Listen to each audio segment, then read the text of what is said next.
प्यारे बच्चों, स्वागत है आपका विस्फोट लर्निंग एकेडमी के इस नए वीडियो में। तो बच्चों, आज के इस वीडियो में हम आपकी कक्षा 10वीं विज्ञान जो अध्याय आपका है 10, अध्याय 10 जो कि है आपका प्रकाश, परावर्तन तथा अपवर्तन समतल सतह पर, उस पाठ को एकदम सहज, सरल और आसान भाषा में विथ लॉजिक समझने वाले हैं। तो आइए बिना देर के वीडियो को शुरू करते हैं।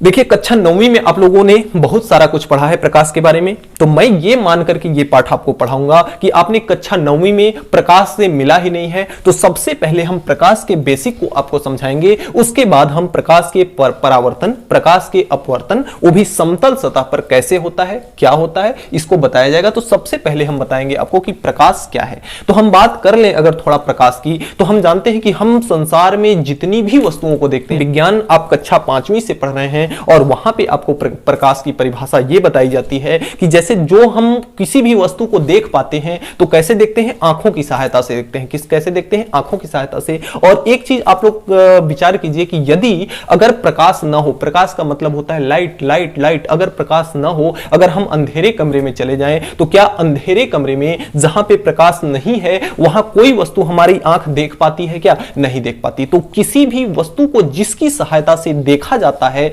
जिसकी सहायता से देखा जाता है, वह आपका क्या कहलाता है? प्रकाश। ये छोटे बच्चों वाली परिभाषा हुई जो आपकी कक्षा 5वीं, 6वीं, 7वीं, 8वीं में पढ़े हैं। वह आपका परिभाषा क्या हुआ कि प्रकाश वह चीज है, वह एक सुपरमैन है जो कि हमें किसी भी वस्तु को देखने के लिए क्या करता है? सहायता प्रदान करता है, जिसके माध्यम से हम किसी भी वस्तु को देख सकते हैं। वह क्या है? प्रकाश। अगर इसको थोड़ा सा स्टैंडर्ड बड़े क्लास के लेवल पे चले जाए तो प्रकाश एक विद्युत चुंबकीय तरंग है। क्या है? विद्युत चुंबकीय तरंग। तरंग देखिए हमेशा इस प्रकार से चलती है, जैसे पहले ऊपर जाएगी, फिर नीचे जाएगी, फिर ऐसे इस तरह से तरंग चलती है। तो प्रकाश भी कुछ इस प्रकार से चलता है, एक तरंग के भांति चलता है। प्रकाश कैसे चलता है? तरंग के भांति चलता है, जिसका तरंग दैर्घ्य 3500 एंगस्ट्रॉम से लेकर के 7500 एंगस्ट्रॉम होता है। देखिए अब ये तरंग दैर्घ्य क्या चीज है? जैसे तरंग जो है सबसे पहले ऊपर आती है, फिर नीचे जाती है। तो यहां से ऊपर से यहां से शुरू करती है और फिर जब यहीं पे पहुंच जाती है तो इसका एक सर्किल,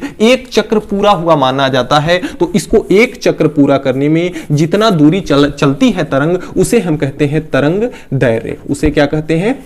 तरंग दैर्घ्य कहते हैं। और प्रकाश का जो तरंग है, दैर्घ्य है 3500 एंगस्ट्रॉम से लेकर के 7500 एंगस्ट्रॉम के बीच में होता है। और एक एंगस्ट्रॉम बराबर आपका होता है, एक एंगस्ट्रॉम बराबर 10⁻⁻10 मीटर। छोटी सी इकाई है। एक एंगस्ट्रॉम बराबर 10⁻⁻10 मीटर होता है, एक एंगस्ट्रॉम के बराबर। तो ये हमने प्रकाश के बारे में थोड़ा सा परिभाषा समझा। एक बार फिर से मैं रिवाइज करता हूं कि प्रकाश वह सुपरमैन है, प्रकाश वह माध्यम है जिसकी सहायता से हम किसी भी वस्तु को अपनी आंखों के द्वारा देख सकते हैं। वह क्या कहलाता है? प्रकाश। थोड़ा सा अगर इसके स्टैंडर्ड लेवल में जाएंगे प्रकाश की परिभाषा में, तो विज्ञान में जो आपको बड़ी कक्षाओं में परिभाषा देखने को मिलेगी वह है प्रकाश एक विद्युत चुंबकीय तरंग है। कैसी है? इलेक्ट्रोमैग्नेटिक वेव है। इलेक्ट्रोमैग्नेटिक वेव है जिसका तरंग दैर्घ्य 3500 एंगस्ट्रॉम से 7500 एंगस्ट्रॉम के बीच में होता है। और एक एंगस्ट्रॉम किसके बराबर होता है? 10⁻⁻10 के बराबर होता है, 10 मीटर के बराबर होता है। इतनी बातें आई समझ में। अब आइए देखते हैं प्रकाश के बारे में थोड़ा सा इसका विश्लेषण करें। तो हम जानते हैं कि प्रकाश 7 रंगों से मिलकर के बना होता है। जैसे अगर इंग्लिश में इसको देखा जाए तो विबज्योर, विबज्योर, विब GYOR। तो देखिए यहां पे V फॉर क्या होता है? वैलेट। V फॉर वैलेट होता है, I फॉर होता है इंडिगो, और B फॉर होता है ब्लू, और G फॉर होता है आपका ग्रीन, और Y फॉर होता है येलो, और O फॉर होता है ऑरेंज, और R फॉर होता है रेड। और इसी को अगर हम हिंदी में देखें तो ये आपका होता है बैजनी हपीनाला, बैजनी हपीनाला।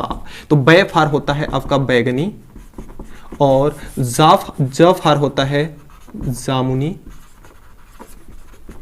इसको आसमानी भी कहते हैं, बैनिया हपिया नाला भी कहते हैं। नी फार होता है आपका नीला, और ह फार होता है हरा, और पी फार होता है पीला, और ना फार होता है नारंगी, और ला फार होता है लाल।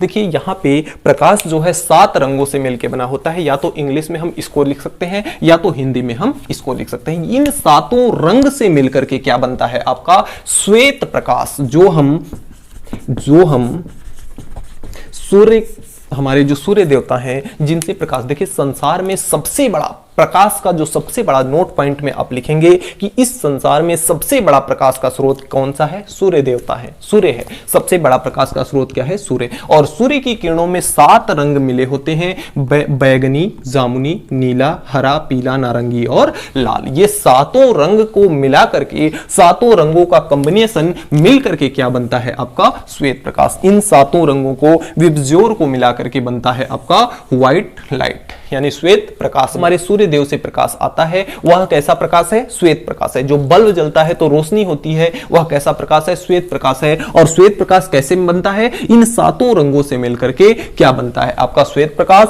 और इस श्वेत प्रकाश की सहायता से हम अपनी आंखों के द्वारा संसार में प्रत्येक वस्तु को अपनी आंखों के द्वारा देख सकते हैं। अब देखिए प्रकाश जो है तो इसके हाथ पैर भी हैं। हाथ पैर होने का मतलब यह है कि यह चलता भी है। भाई हम क्यों चलते हैं, क्योंकि हमारा हाथ पैर है, इसलिए हम पैरों की सहायता से क्या करते हैं, चलते हैं। तो ये प्रकाश भी क्या है, प्रकाश के भी हाथ पैर हैं, यानी प्रकाश चलता है। तो प्रकाश जब चलता है तो प्रकाश की चाल भी कुछ होगी, प्रकाश की चाल। तो अगर प्रकाश चलता है तो प्रकाश की चाल भी होगी, और प्रकाश की चाल जो है हमेशा निर्वात में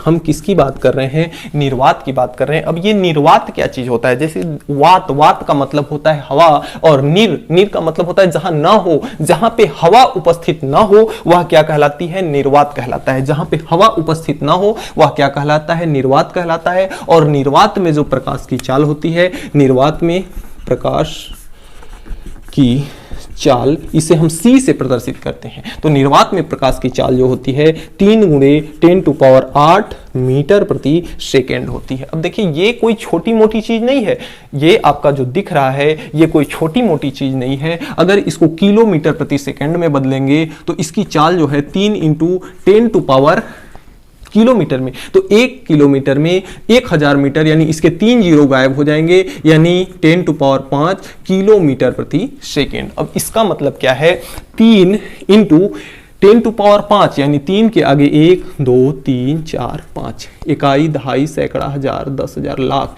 यानी 3 लाख किलोमीटर प्रति सेकेंड। अब देखिए ये कितनी बड़ी दूरी है, 3 लाख किलोमीटर प्रति सेकेंड। अब देखिए 1 सेकेंड का समय कितना होता है, एक बार हमने अपनी आंखों के पलक को झपकाया फिर से खोला तो आपका 1 सेकेंड बीत जाता है। और देखिए प्रकाश इतना ज्यादा तेजी से चलता है कि एक बार हमने अपने पलकों को झपकाया तब तक प्रकाश 3 लाख किलोमीटर की दूरी तय कर चुका होगा। तो प्रकाश की चाल निर्वात में कैसी होती है, 3 लाख किलोमीटर प्रति सेकेंड। तो आप इसका स्क्रीनशॉट ले सकते हैं। फिर हम आगे चर्चा करेंगे कि प्रकाश के गुण क्या क्या हैं, प्रकाश के गुण क्या क्या हैं, प्रकाश के गुणों के बारे में आगे चर्चा करेंगे। तो देखिए प्रकाश का गुण, अगला टॉपिक है हमारा प्रकाश का गुण। सबसे पहला चीज कि यदि आपको प्रकाश की परिभाषा समझ में आई होगी तो आप नीचे कमेंट बॉक्स में प्रकाश की परिभाषा को लिखेंगे ताकि प्रकाश की परिभाषा आपको अच्छे से विधिवत याद हो सके। तो आइए देखते हैं प्रकाश के गुण क्या क्या। प्रकाश के गुण के बारे में अगर चर्चा करें तो देखिए कच्चे के घर में आपने देखा होगा कि जो कहीं पे अगर कोई छेद है, अगर दिन का समय है, धूप किया हुआ है, तो अगर आपके कच्चे के घर में कहीं से थोड़ा सा भी छेद है तो उससे प्रकाश उस छेद से गुजर करके आता है अंदर। और आपने देखा होगा, अगर नहीं भी देखा है तो आप देखेंगे कि प्रकाश हमेशा एक सीधी रेखा में, वहां से जब प्रकाश आएगा तो सीधा चलेगा। अगर ऐसे नहीं देखा है तो आप क्या करेंगे, एक सिंपल सा सादा पन्ना लेंगे, थोड़ा सा छेद करेंगे। अगर प्रैक्टिकल के तौर पर अगर आप इसको देखना चाहें तो एक पन्ना लेंगे और पन्ने में थोड़ा सा छेद करेंगे और यहां से जब आप टार्च जलाएंगे तो आप देखेंगे कि बाहर जो रोशनी जाती है एकदम सीधा जाती है रोशनी, कहीं पे भी घूमी हुई आपको नहीं मिलेगी। इस बात से क्या स्पष्ट होता है कि प्रकाश जो है हमेशा एक सीधी रेखा में गमन करता है। तो इसका जो पहला गुण है कि प्रकाश हमेशा एक सीधी रेखा में गमन करता है। दूसरा चीज दूसरा चीज कि जो प्रकाश सीधी रेखा में गमन करता है, प्रकाश के मार्ग को, प्रकाश का मार्ग हमेशा क्या होता है, सीधा, और प्रकाश के मार्ग को क्या कहते हैं, किरण कहते हैं। तो पहला इसका गुण क्या है कि प्रकाश हमेशा एक सीधी रेखा में गमन करता है। दूसरा गुण क्या है कि प्रकाश के मार्ग को हम क्या कहते हैं, किरण कहते हैं। और जब बहुत सारे किरणों का समूह होता है, तीसरा नंबर कि बहुत सारे किरणों के समूह को हम क्या कहते हैं, किरण पुंज कहते हैं। बहुत सारे किरणों के समूह को हम क्या कहते हैं, किरण पुंज कहते हैं। दो या दो से अधिक किरणों के समूह को हम क्या कहते हैं, किरण पुंज कहते हैं। चौथा नंबर, इसमें देखिए जो भी प्रकाश के गुण बताए जा रहे हैं इसको आप ध्यान से अच्छे से समझेंगे और याद रखेंगे, आगे जाकर के एकदम लॉजिकली इसी कॉन्सेप्ट पर आगे जाके सारे प्रकाश के कॉन्सेप्ट क्लियर होंगे। चौथा जो बहुत महत्वपूर्ण गुण है वह गुण क्या है कि माध्यम बदलने पर प्रकाश का चाल बदलता है। माध्यम परिवर्तित होने पर, माध्यम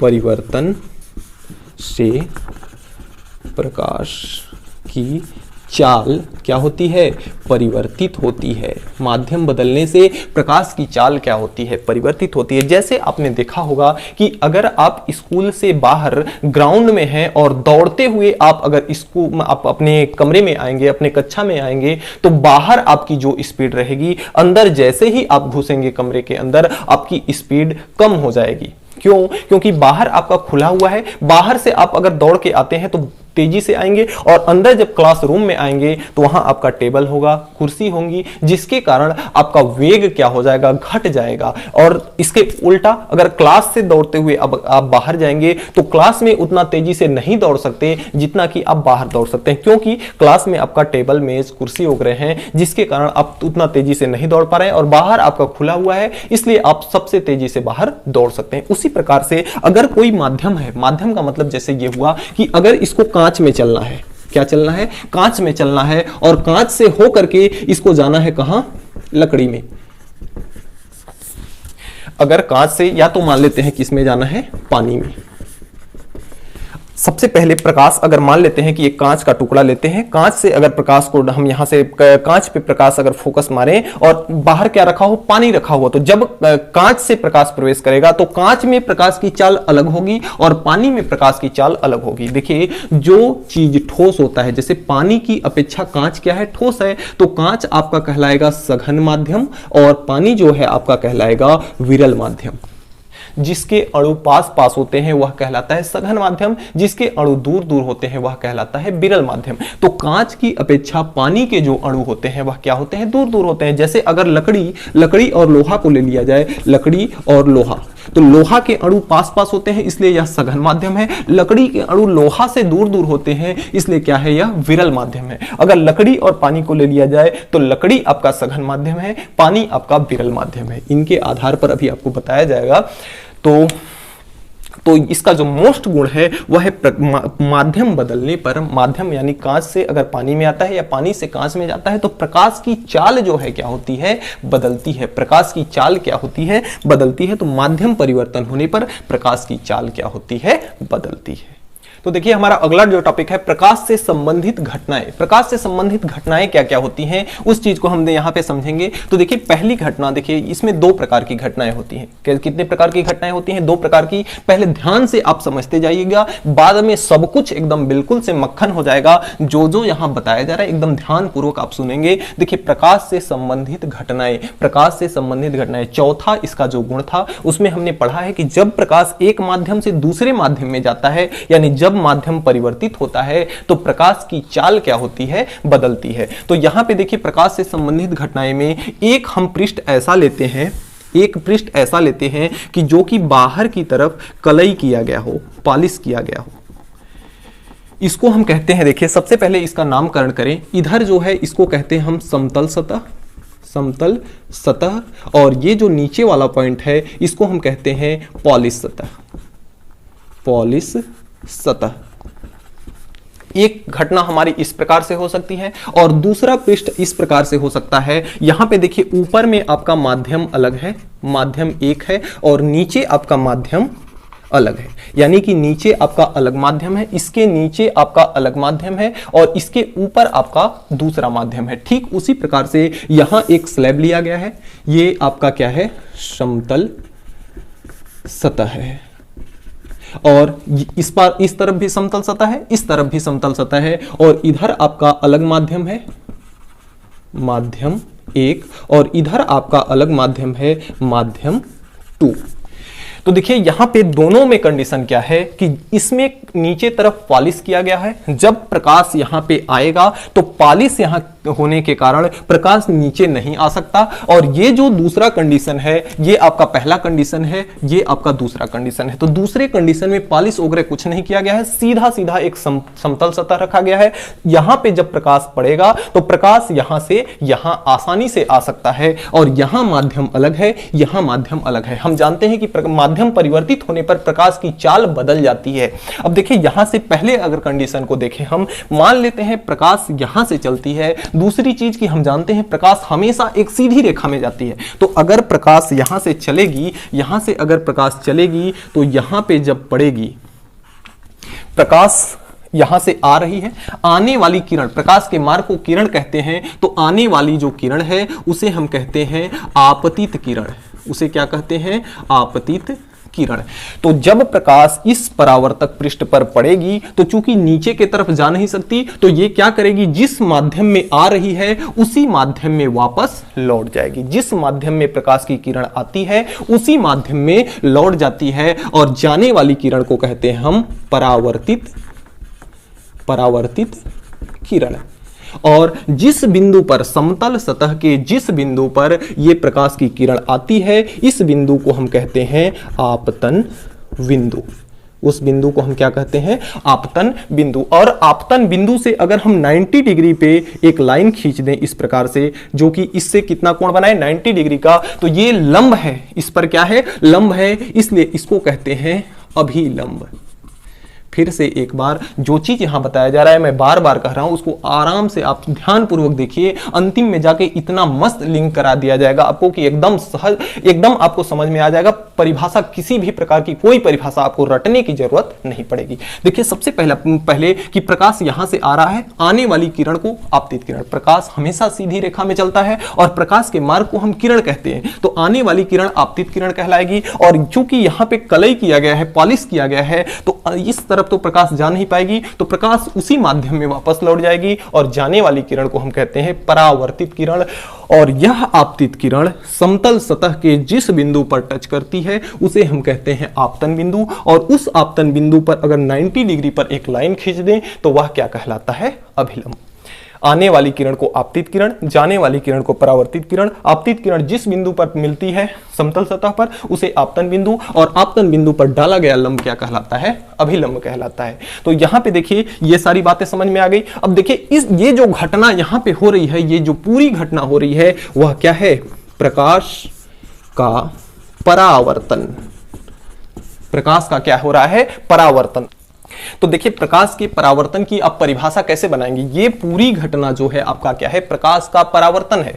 तो इसमें क्या रहा है? इसमें देखिए एक प्रकाश की किरण आ रही है और इस समतल सतह से टकराने के पश्चात उसी माध्यम में लौट जा रही है। इस माध्यम में ऊपर अलग माध्यम है, नीचे अलग माध्यम है। पॉलिश करने के कारण दूसरे वाले माध्यम में प्रकाश आ नहीं सकती, तो जिस माध्यम में आ रही है उसी माध्यम में वापस लौट जा रही है। तो जब प्रकाश की किरण किसी एक माध्यम से चलकर आपतन बिंदु पर टकराने के पश्चात, आपतन बिंदु पर टकराने के पश्चात उसी माध्यम में वापस अगर लौट जाती है तो वह घटना क्या कहलाती है? प्रकाश का परावर्तन। फिर से एक बार, प्रकाश की किरण आ रही है, तो जब कभी भी प्रकाश की किरण कहां से चलकर आ रही है? एक माध्यम से, माध्यम चेंज नहीं किया इसने। तो जब प्रकाश की किरण किसी एक माध्यम से चलकर आपतन बिंदु पर क्या करती है? टकराती है। टकराने के पश्चात उसी माध्यम में अगर वापस लौट जाती है तो वह घटना क्या कहलाती है? प्रकाश का परावर्तन। क्या कहलाती है?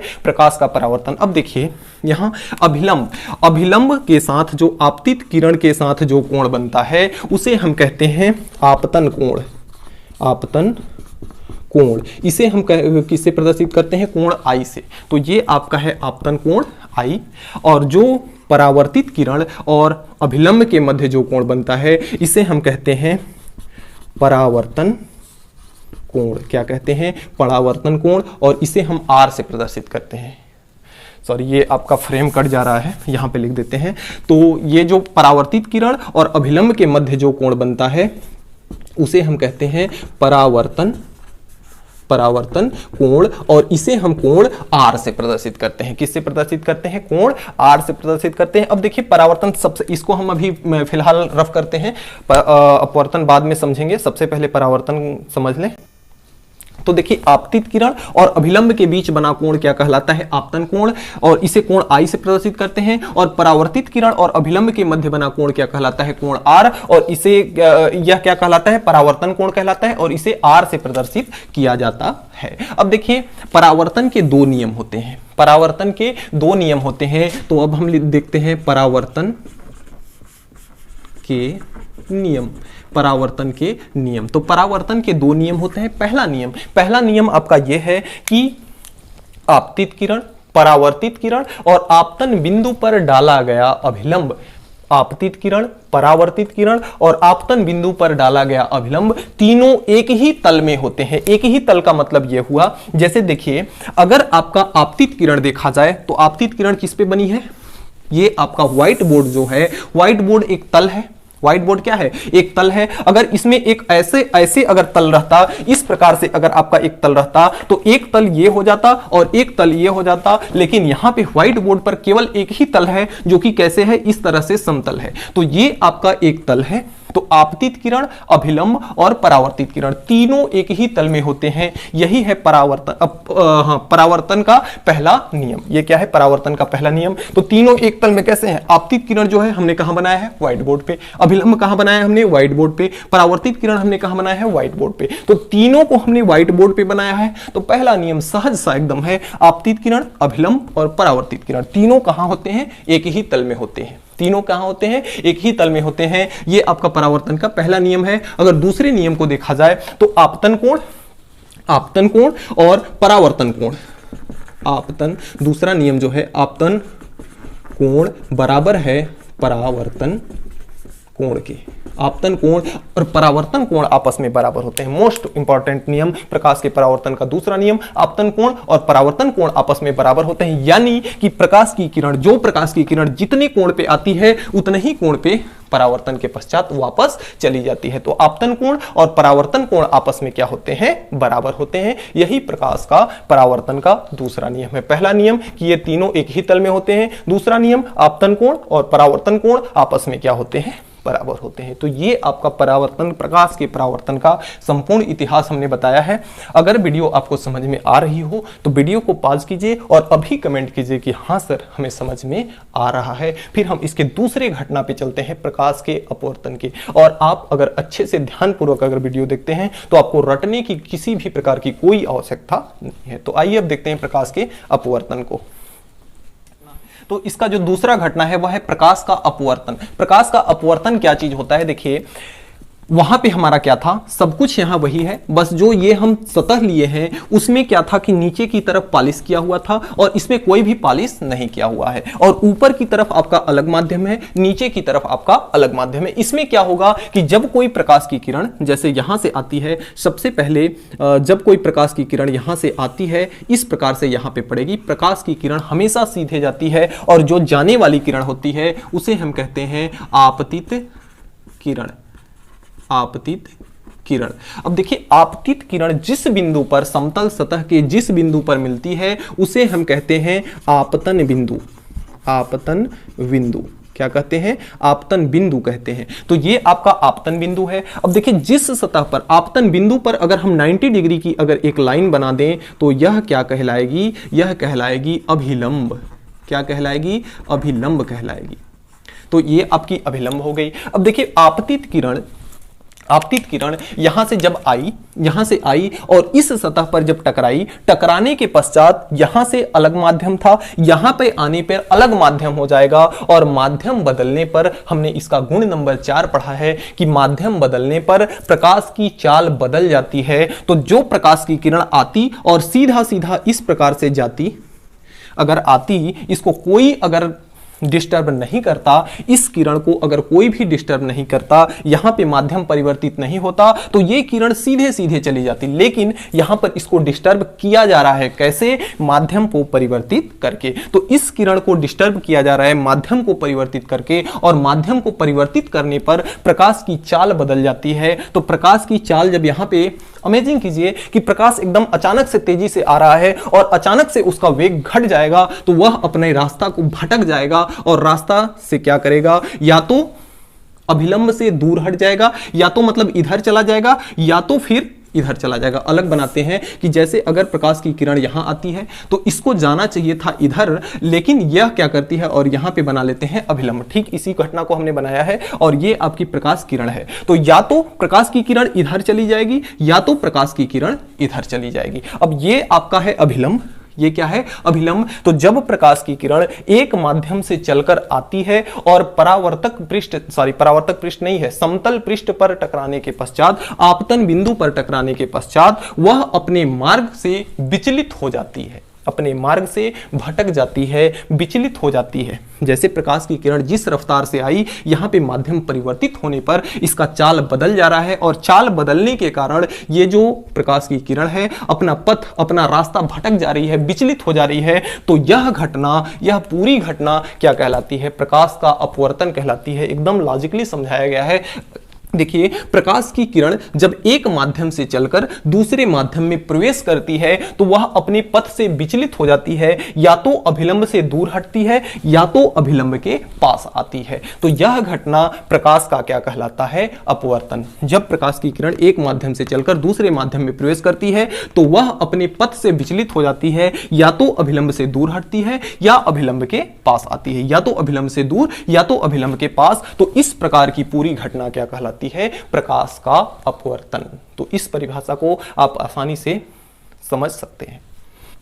ये आपका अभिलंब है, ये आपकी आपतित किरण है, और ये आपकी जो वापस चली जा रही है, मतलब ये अपने रास्ते से भटक जा रही है, इसको हम कहते हैं अपवर्तित किरण। अपवर्तित किरण। तो जो किरण आती है आपतित किरण, और आपतन बिंदु पर अगर 90 डिग्री का, आप जिस बिंदु पर टच करती है, समतल सतह के जिस बिंदु पर टच करती है उसे आपतन बिंदु, और आपतन बिंदु पर अगर एक 90 डिग्री बनाते हुए एक रेखा खींच दे लंबवत, तो वह क्या कहलाएगी? अभिलंब कहलाएगी। और जो किरण अपवर्तन, यहां पे क्या हो रहा है? अपवर्तन। तो अपवर्तन के पश्चात जो प्रकाश की किरण विचलित हो जाती है उसे हम कहते हैं अपवर्तित किरण। हम जानते हैं कि आपतित किरण और अभिलंब के मध्य कोण जो बनता है उसको कोण आई कहते हैं, आपतन कोण। और जो आपका अभिलंब और अपवर्तित किरण के मध्य कोण बनता है उसे कोण आर कहते हैं। यहां पे कोण आई क्या है? आपतन कोण। आपतन कोण। और कोण आर क्या है? अपवर्तन कोण। अपवर्तन कोण क्या है? अपवर्तन कोण है। अब देखिए यहां पे जैसे प्रकाश के परावर्तन के दो नियम होते थे, इसी प्रकार से प्रकाश के अपवर्तन के नियम, अपवर्तन के नियम, इसको मैं रफ करता हूं। तो देखिए, प्रकाश, जैसे प्रकाश के परावर्तन के दो नियम होते थे, उसी प्रकार से प्रकाश के अपवर्तन के भी दो नियम होते हैं। और जो पहला नियम है सेम, प्रकाश के परावर्तन का पहला नियम और प्रकाश के अपवर्तन का पहला नियम दोनों सेम है। इसमें भी प्रकाश के अपवर्तन के भी पहले नियम में है कि आपतित किरण, अभिलंब और अपवर्तित किरण तीनों एक ही तल में होते हैं। कैसे? क्योंकि आपतित किरण को भी किस में बनाया गया है? व्हाइट बोर्ड पे। अभिलंब को भी किस पे बनाया गया है? व्हाइट बोर्ड पे। अपवर्तित किरण को भी किस में बनाया गया है?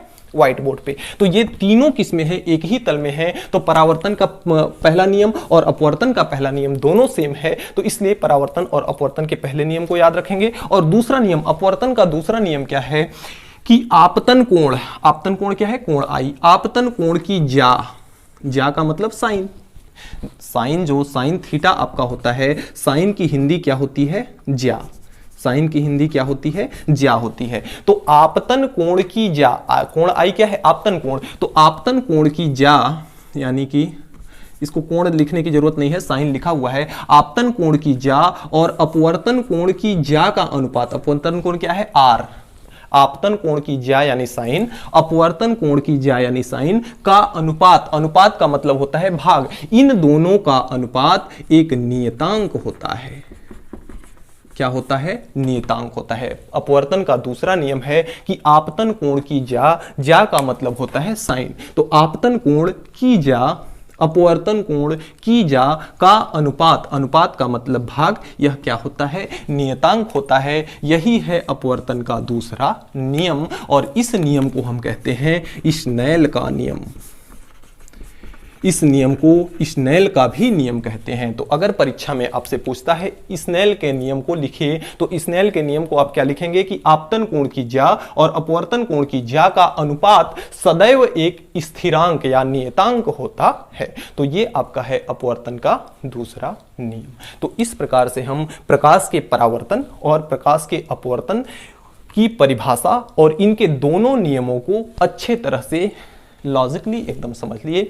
तो डियर स्टूडेंट्स, आज के वीडियो में इतना ही। हमें उम्मीद है कि आज हमने जो भी पढ़ा आपको अच्छे से समझ में आया होगा। फिर भी कहीं पे किसी भी प्रकार का कोई डाउट है तो आप नीचे कमेंट बॉक्स में कमेंट करके जरूर बताएंगे। और ये वीडियो आपको कैसी लगी ये तो आप कमेंट बॉक्स में कमेंट करके बताना बिल्कुल भी नहीं भूलेंगे।